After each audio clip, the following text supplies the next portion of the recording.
आज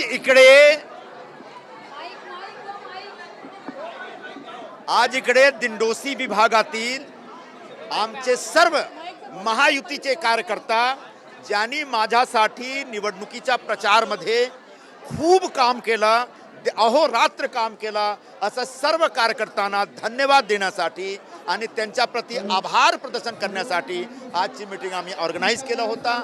आज मी सर्वांच्या समोर अशी घोषणा केलेली आहे की भले मी पराभूत झालेले आहोत तरीही दिंडोशीचे लोकांनी एकूण 70,000 पेक्षा जास्ती लोकांनी आम्हाला आशीर्वाद दिलेला आहे। त्यांची जो उम्मीद आहे, त्यांची जो अपेक्षा आहे, त्या अपेक्षावर, त्या विश्वासावर आम्ही खरा उतरणार आणि त्यांच्या सेवाचा व्रत चालू ठेवणार। महायुतीला भरभरून लोकांनी मतदान केले आहे, तुम्ही तुमच्या पराभव झाला, विरोधक आहे ईव्हीएमवर खापर फोडत आहे।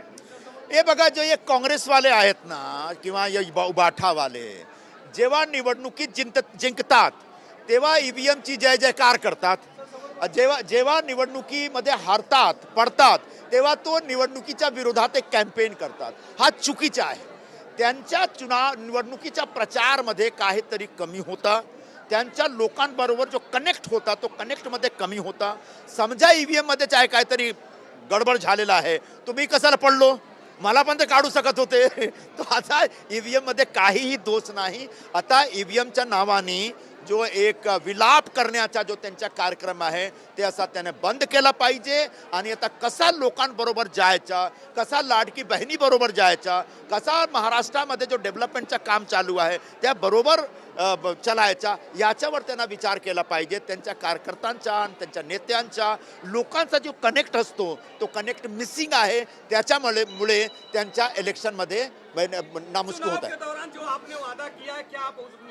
बिल्कुल, मैंने कहा है कि मैं चुनाव प्रचार के दरमियान जहाँ जहाँ जाता था लोग तरह तरह के विषय मेरे समक्ष रखते थे और उन विषयों के ऊपर मैं कहता था कि मैं आपके साथ खड़ा रहूँगा और आपकी लड़ाई लड़ूंगा।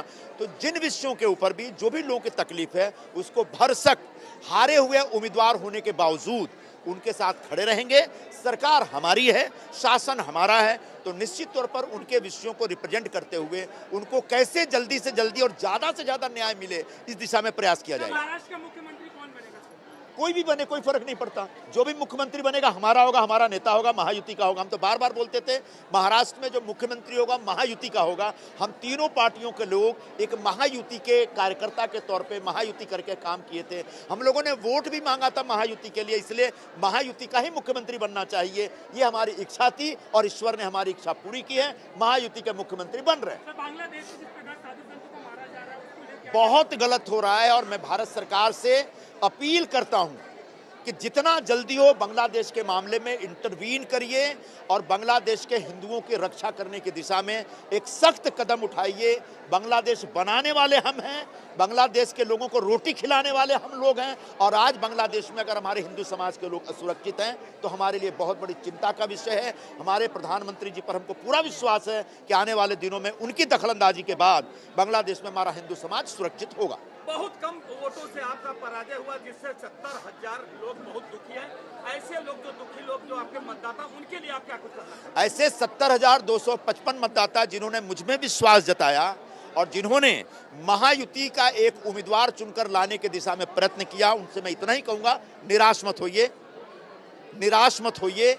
हम भले हार गए तो चुनाव हारे हैं, हिम्मत नहीं हारे हैं। आपके साथ आपका भाई हमेशा खड़ा रहेगा और आपके सुख दुख में हमेशा आपके साथ चलेगा। जो गद्दारी किया उनके लिए आप, उनके लिए क्या? अब मैंने आज क्या घोषणा की कि चुनाव प्रचार तक जो हुआ, चुनाव के तुरंत बाद थोड़ा सा गर्मा गर्मी होती है, हो गई। अब गर्मा गर्मी भूल जाना है, सब अपने हैं, सबके साथ आगे का काम करना है।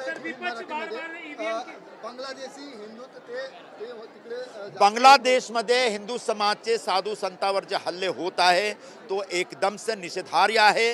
मी त्यांचे निषेध करतो आणि आमच्या जो केंद्र शासनमध्ये जो लोग आहेत, आमचे खास करून आमचे पंतप्रधान नरेंद्र मोदी साहेबांचे मी निवेदन करतो की लवकरात लवकर तुम्ही इंटरव्हीन करा आणि बांग्लादेशमध्ये राहणारे हिंदूंना संरक्षण द्या।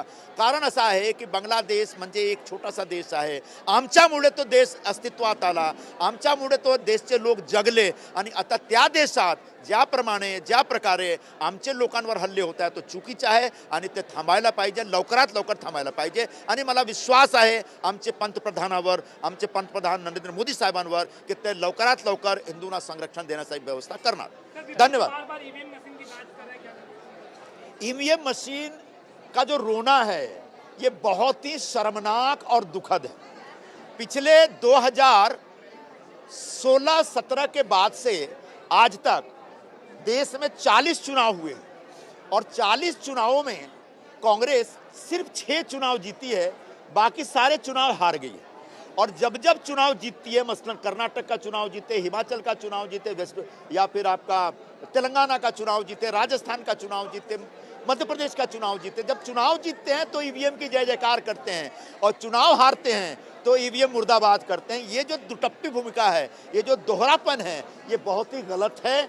सच पूछिए तो दोष ईवीएम का नहीं, आपके कामकाज में दोष है. आपका लोगों से कनेक्ट खत्म हो गया है. आपने जब हमने लाडली बहन योजना अनाउंस की तो उसका विरोध किया था. उसके बाद चुनाव प्रचार के दरमियान अपना मैनिफेस्टो जारी करके आपने कहा कि हम 3,000 देंगे, लेकिन इस महाराष्ट्र की लाडली बहनों ने आपके ऊपर भरोसा नहीं रखा. जिन्होंने 1,500 रुपये दिया उन पे भरोसा रखा. तो कम से कम आपका जो दोहरा व्यक्तित्व है उससे मुक्ति पाइए और ईमानदारी से लोगों के साथ खड़े रहिए, लोगों का विश्वास आपको मिलेगा. तो बिना वजह ईवीएम को दोष देने का कोई अर्थ नहीं. लाडली बहना का 2100 रुपए मिलेगा क्या? बिल्कुल मिलेगा.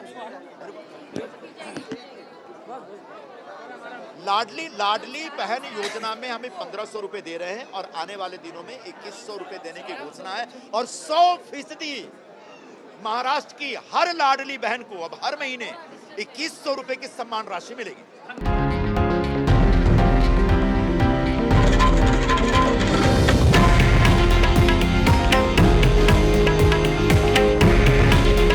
हे आहे देशातील नंबर 1 न्यूज नेटवर्क आणि आपण पाहत आहात TV9 मराठी. काळजी तुमची, हित महाराष्ट्राचं.